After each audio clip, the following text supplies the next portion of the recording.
Today in Crazed Performance Repair, we are working on this oversized 2006 Dodge Cummins 3500. We're going to be doing the Brodozer Edition differential carrier removal. We're going to go ahead and just quickly pull the carrier out, and I'm going to explain what I did to get to this point where I'm just about ready to pull the carrier out for the differential. So if anybody owns one of these trucks, there's kind of a few little things that you need to know.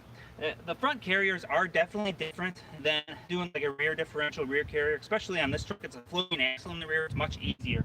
So I'm going to bring you guys over here and we're going to take a look at what I did on the axle here.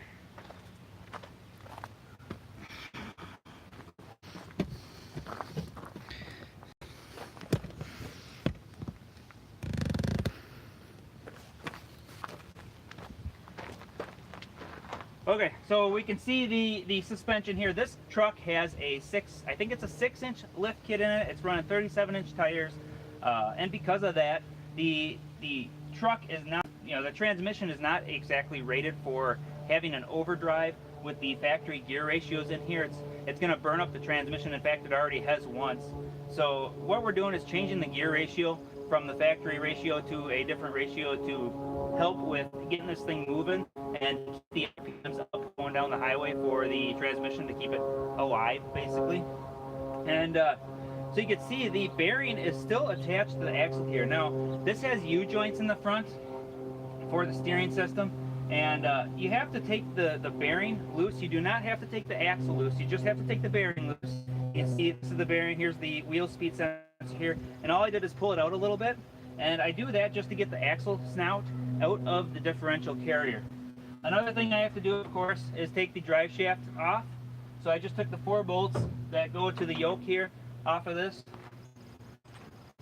And then these Dodges in specific, this yoke here, it's this particular one, I don't know if all of them take a 32 millimeter, but this one takes a 32 millimeter.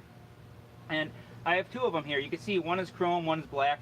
This chrome one is a much thinner wall. So you can see the wall difference, the thickness there. That thinner wall is an absolute requirement because the housing of the yoke is too tight on this, and you cannot get a socket like this in place. So I took that nut off. Now, the only reason I do that before pulling the carrier out is because the carrier adds weight. So when you go to impact the nut, it doesn't just spin the yoke. You don't have to hold the yoke. The gear does the work for you. So it makes it a little easier to pull that nut off. So now I'm going to go ahead and bring you guys down here to take a look at the carrier section of things, and we'll show you what I did there. Oh, I should probably also note the tie rod end here. I undid that to pull this down to get this huge bar out of my way from the differential carrier, because when I go to pull that out, obviously this is going to be in the way and it's going to cause a lot of trouble. If you just pull the one bolt out, it makes it very easy because everything's clean, out of the way, and easy to get at. Now hopefully this will work decent, getting you guys down here.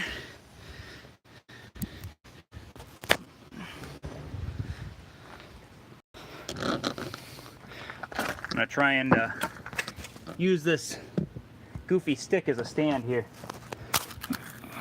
Oh good, you guys got a good view. Solid, give a thumbs up for that view. That was easy to find. Okay, so this thing has an auto adjustment, or not, I guess it's not automatically adjusted, but it's non-shimmed. So what that means is you have actual adjusters here for adjusting the carrier gear back and forth on this particular differential. And all I use to do that is a punch here, and that's going to be important here. Now right now it's got what's called a preload on it, where it's squeezing the bearings tight to the gear. So if I pull these off, these can come off, these little clips can come off. I'll take that off later, it's not a big deal. But I'm going to take these 4 bolts out, keep these in the position they're in, and just lay them on the ground. And then we'll go ahead and take these rings loose.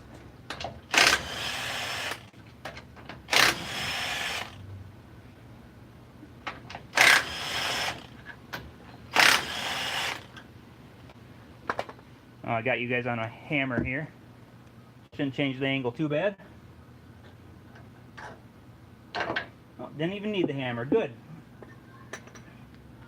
So I'm just pulling the bolts out just enough so that they're still in the hole, but I can squeeze them together and use that as a leverage point to grab a hold of this. It's like a kind of like a main cap on an engine, but it's just a cap for holding the bearings in place. Now you don't have to pull those off all the way, but I wanted to do that so I could show you guys what's going on here. This ring is squeezing against this, and that's kind of how this operates. Now this ring is threaded into the main differential housing here. So we're going to go ahead, grab this punch, and throw it in this side first. Now when I did the rear on this truck, I had to go all the way, like as far as I could, to where this was against here and a little bit past that. And then I had to do the other one too. I'm not sure this one's going to have to go quite as far, but I guess I'll find out quickly here. Hopefully it's, yep, it's not that tight, so I didn't even need my hammer. I could just break it free that way. And now you can see this thing turns pretty easy.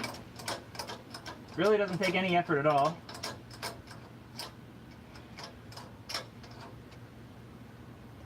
There's that one. Now I'll go ahead.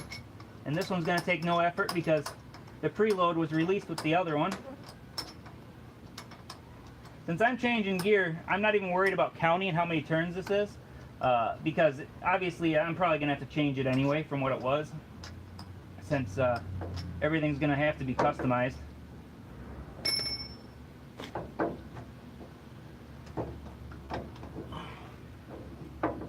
That bearing kit, or that bearing race, is actually stuck in there.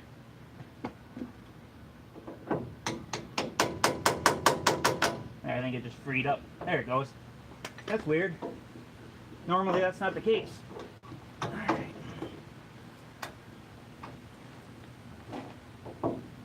Really holding itself in there. Oh, duh. That axle's not out far enough. I'm going to go ahead and pull the axle out a little bit further here.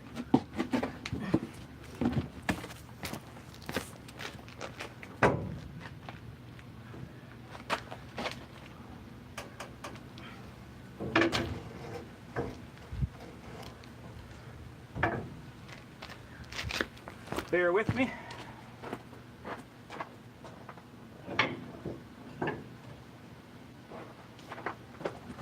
Okay, now it should have plenty of room.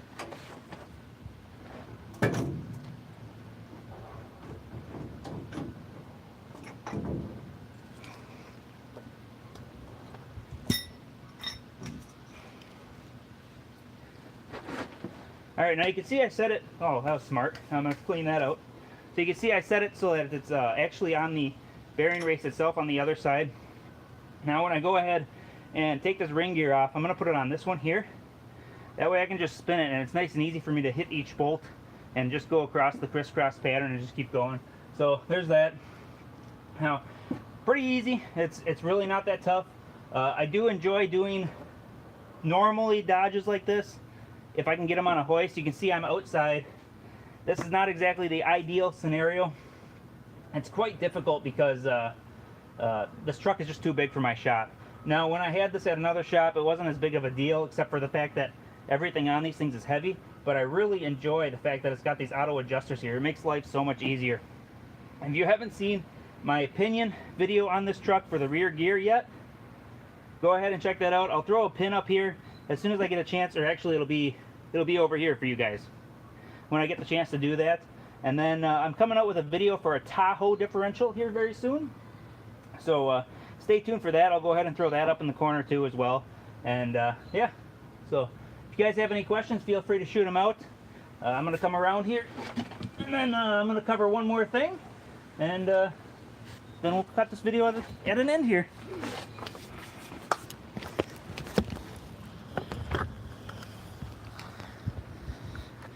Try and move slow for you.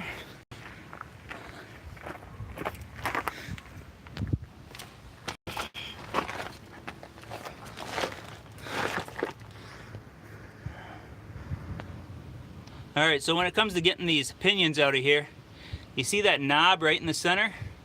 There's a hole there. That hole is meant basically, I mean, it's from when they lathe the thing, but it comes in handy specifically for technicians. And I'll show you what we use with that to get that out of there real quick.